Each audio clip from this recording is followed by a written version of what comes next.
10th standard மேத்ஸில் 2வது பாடம் எண்களும் தொடர் வரிசைகளும் பயிற்சி 2.7ல் 1வது கணக்கு பார்க்க போகிறோம்ப்பா. இந்த சேனலை சப்ஸ்கிரைப் பண்ணாத ஸ்டூடெண்ட்ஸ் சப்ஸ்கிரைப் பண்ணி சப்போர்ட் பண்ணுங்கப்பா. வாங்க கணக்குக்குள்ளே போகலாம். பின்வரும் தொடர் வரிசைகளில் எவை பெருக்கு தொடர் வரிசை ஆகும்? Subdivision 1 3, 9, 27, 81, ditto ditto ditto. Subdivision 2 4, 44, 444, 4444, ditto ditto ditto. Subdivision 3 0.5, 0.05, 0.005, ditto ditto ditto. Subdivision 4 1/3, 1/6, 1/12, ditto ditto ditto. Subdivision 5 1, -5, 25, -125, ditto ditto ditto. Subdivision 6 120, 60, 30, 18, ditto ditto. Subdivision 7 16, 4, 1, 1/4, ditto ditto ditto.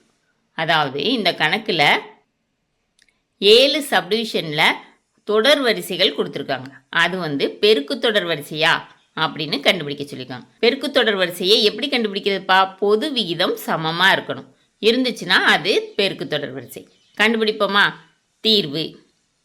Subdivision 1 3, 9, 27, 81, dot dot dot. 3 T1, 9 T2, 27 T3, 81 T4 எடுத்துக்கணும். சரியா? பெருக்கு தொடர் வரிசையாக இருக்கணும்னா பொது விகிதங்கள் சமமாக இருக்கணும். அப்படின்னா அது பெருக்கு தொடர் வரிசை. பொது விகிதம் R = T2/T1. T2 என்னப்பா இருக்குது? 9. T1 3. 9/3. இதை அடித்து கொடுத்தோம்னா 3 9, 1 3 3. அப்போ ஆன்சர் 3. அடுத்தது T3/T2 கண்டுபிடிக்கணும்.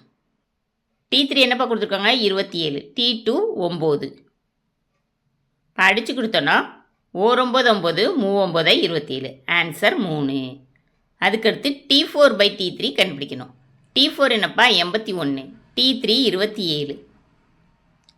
3ஆல் அடித்தோன்னா 9 3 27, 3 6, மிச்சம் 2, 21, 7 3 21.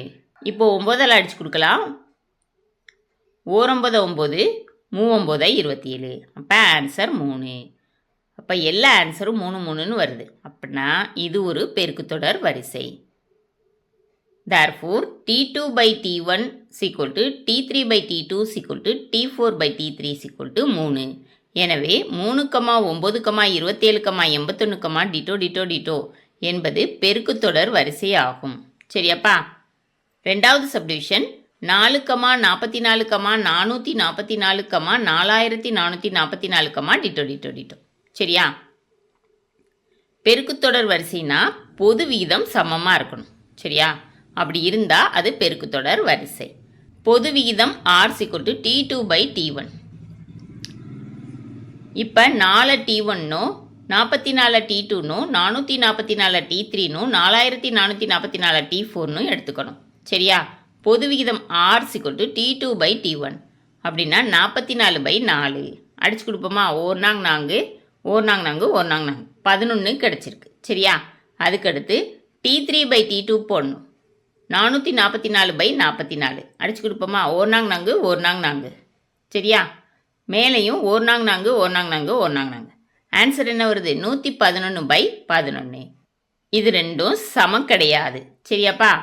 Therefore, T2/T1 is not equal to T3/T2. எனவே 4, 44, 444, 4444, டிட்டோ டிட்டோ டிட்டோ என்பது பெருக்கு தொடர் வரிசை அல்ல. சரியாப்பா?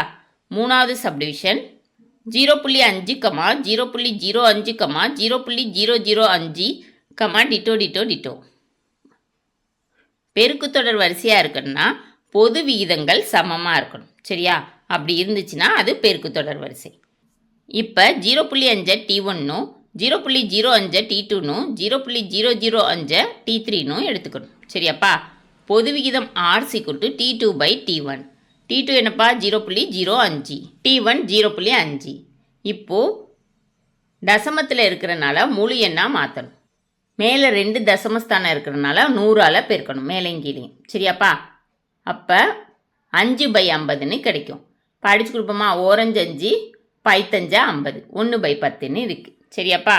அடுத்து T3/T2 கண்டுபிடிக்கணும். 0.005/0.05 மேலே தசமத்தில் 3 ஸ்தானம் இருக்கிறதுனால 1000ஆல் பெருக்கணும். சரியாப்பா? மேலேயும் கீழேயும் 1000ஆல் பெருக்கணும். பெருக்கணும்னா நமக்கு என்ன கிடைக்குன்னா 5/50 கிடைக்கும். அடித்து கொடுத்தா ஓரஞ்சு 5 5 50 1/10. அப்போ பொது வீதங்கள் சமமாக இருக்குது. சரியாப்பா? அப்போனா இது பெருக்குத்தொடர் வரிசை. Therefore, T2/T1 T3/T2 1/10. Therefore, 0.5, 0.05, 0.005, Tito என்பது ஒரு பெருக்குத்தொடர் வரிசை ஆகும். சரியாப்பா? அடுத்தது சப்டிவிஷன் 4 1/3, 1/6, 1/12, டிட்டோ. இப்போ பெருக்குத்தொடர் வரிசையாக இருக்கணும்னா பொது விகிதங்கள் சமமாக இருக்கணும். அப்படின்னா அது பெருக்குத்தொடர் வரிசை. இப்போ 1/3 T1, 1/6 T2, 1/12 T3 எடுத்துக்கிடுவோம். பொது விகிதம் R T2/T1 அப்படின்னா 1/6/1/3. பகுதியில் இருக்க பின்னம் பெருக்கல்ல மாறணும்னா தலைகீழாக மாறும். 1/6 × 3/1ன்னு மாறும். சரியா? அடித்து கொடுக்கலாமா? 1 3 3 3 6 அப்படின்னா ஆன்சர் 1/2. அதுக்கடுத்து T3/T2 கண்டுபிடிக்கணும். T3 என்னப்பா கொடுத்துருக்காங்க? 1/12/1/6. பகுதியில் இருக்க பின்னம் பெருக்கல்ல மாறணும்னா தலைகீழாக மாறும். 1/12 × 6/1 அடித்து கொடுத்தோம்னா 1 6 6 2 12. ஆன்சர் 1/2ன்னு கிடைக்கும். சரியா? இப்போ 2 ஆன்சரும் 1/2ன்னு கிடைச்சிச்சு. அப்படின்னா இது ஒரு பெருக்குத்தொடர் வரிசை. ஓகேவாப்பா? Therefore, T2/T1 T3/T2 1/2. எனவே 1/3, 1/6, 1/12, டிட்டோ என்பது ஒரு பெருக்குத்தொடர் வரிசை ஆகும். அதுக்கடுத்து சப்டிவிஷன் 5 1, -5, 25, -125, டிட்டோ. பொது விகிதம் சமமாக இருந்தால் அந்த தொடர் வரிசை பெருக்குத்தொடர் வரிசை. சரியாப்பா? இப்போ 1 T1, -5 T2, 25 T3, -125 T4 எடுத்துக்கணும். பொது விகிதம் R T2/T1 அப்படின்னா -5/1ன்னு வரும். இப்போ 1ஆல் வகுத்தோன்னா அதே நம்பர் தான் கிடைக்கும், -5. சரியா? அதுக்கடுத்து T3/T2 போடணும். T3 என்னப்பா கொடுத்துருக்காங்க? 25/T2 -5 அடிச்சு கொடுப்போமா? ஓரஞ்சு 5 25. 5/-1ன்னு வந்துச்சுன்னா -5 தான் வரும். சரியாப்பா? அதுக்கடுத்து T4/T3. T4 என்ன கொடுத்துருக்காங்கப்பா? -125 கொடுத்துருக்காங்க. T3 25 கொடுத்துருக்காங்க. அடிச்சு கொடுக்கலாமா? 1 25 25, 5 25 125 அப்படின்னா -5. இப்போ நமக்கு பொது விகிதம் -5 -5 -5ன்னு கிடச்சிருக்கு. சரியாப்பா? அப்படின்னா இது பெருக்குத்தொடர் வரிசை தான். சரியாப்பா? Therefore, T2/T1 T3/T2 T4/T3 -5. எனவே 1, -5, 25, -125, டிட்டோ என்பது பெருக்குத்தொடர் வரிசை ஆகும். அடுத்து சப்டிவிஷன் 6 120, 60, 30, 18, டிட்டோ. ஒரு தொடர் வரிசை பெருக்குத்தொடர் வரிசையாக இருக்கணும்னா பொது விகிதங்கள் சமமாக இருக்கணும். சரியாப்பா? அப்படி இருந்தால் அது பெருக்குத்தொடர் வரிசை. 120 T1, 60 T2, 30 T3, 18 T4 எடுத்துக்கணும். பொது விகிதம் R T2/T1. T2 என்னப்பா இருக்கு? 60. T1 120. அடிச்சு கொடுக்கலாமா? ஒரு 60 60, 2 60 120. சரியா? 1/2. அப்புறம் T3/T2 கண்டுபிடிக்கணும். T3 என்னப்பா கொடுத்துருக்காங்க? 30. T2 60. 30/60 அடிச்சு கொடுத்தீங்கன்னா 1/2 கிடைக்கிது. சரியா? அடுத்தது T4/T3 கண்டுபிடிக்கணும். T4 என்ன கொடுத்துருக்காங்க? 18. T3 30.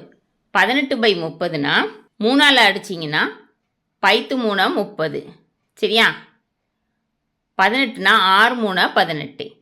இப்போ 2ஆல் அடிக்கலாம். 2 10, 2 6, 3/5ன்னு கிடைக்கிது.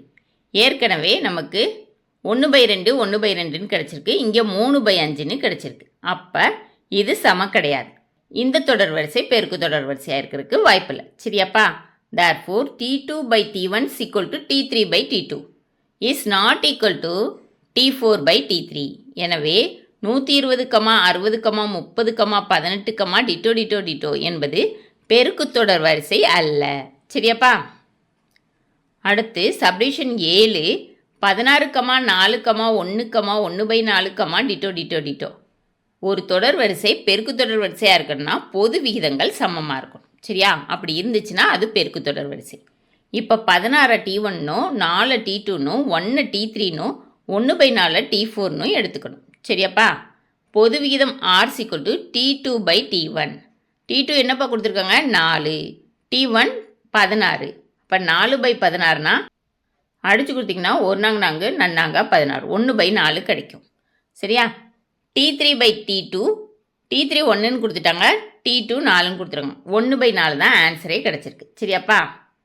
அடுத்து T4 by T3. T4 என்னப்பா கொடுத்துருக்காங்க? 1/4 கொடுத்துருக்காங்க. T3 1 கொடுத்துருக்காங்க. by 1. சரியா? அப்போ எந்த நம்பரையும் 1ஆல் வகுத்தோம்னா அதே நம்பர் தான் கிடைக்கும். சரியா? அப்போ 1/4 தான் கிடைக்கும். இப்போ எல்லா பொது விகிதமும் 1/4 தான் கிடைக்குது. Therefore, T2 by T1 is equal to T3 by T2 is equal to T4 by T3 is equal to 1/4. எனவே 16, 4, 1, 1/4, டிட்டோ டிட்டோ டிட்டோ என்பது பெருக்குத்தொடர் வரிசை ஆகும். கணக்கில் கேட்டிருந்த 7 சப்டிவிஷனையும் கண்டுபிடிச்சாச்சு. ஓகேவாப்பா? இந்த வீடியோ பிடிச்சிருந்துச்சுன்னா லைக் பண்ணுங்கள், ஷேர் பண்ணுங்கள், சப்ஸ்கிரைப் பண்ணுங்கள். Thank you students.